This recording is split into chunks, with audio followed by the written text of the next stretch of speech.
Jákup Mikkelsen, ST hemmavallet mot Nordsjö Vestur, det är något som tycker brukar i Klagsvik? Nej, inte till det stora. Vi får 3 stegen, det hade bruk för 3 stegen där, men så var det fria täppa så vi fick skora 2 mål där så det hade vi bruk för kanske. Tid lägger du 8-2-0 för oss kött i dysten men så igen kommer ett brottspass som färd också stor avskan artikeln. Akkurat kvar avskan färd att brottspass artikeln. Ja, det var ju som att jag vet inte man säger vi följde också nyttare oss men vi till det var inte lätt för att brottspass ju.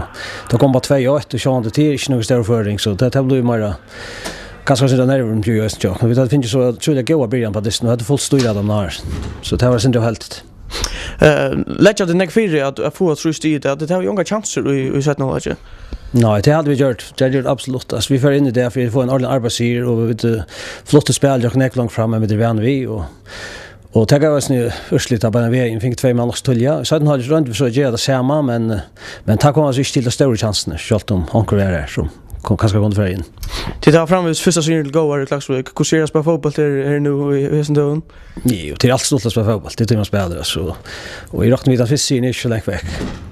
Ska några Colville and Bröting till Arnstein börja komma? Nej, det tycker vi. Jag tycker vi kör nog i någorlunda samma spår och vi tycker på det till så vi tar på att det kommer långt hösten. Jo, mycket tack för det. Inshallah.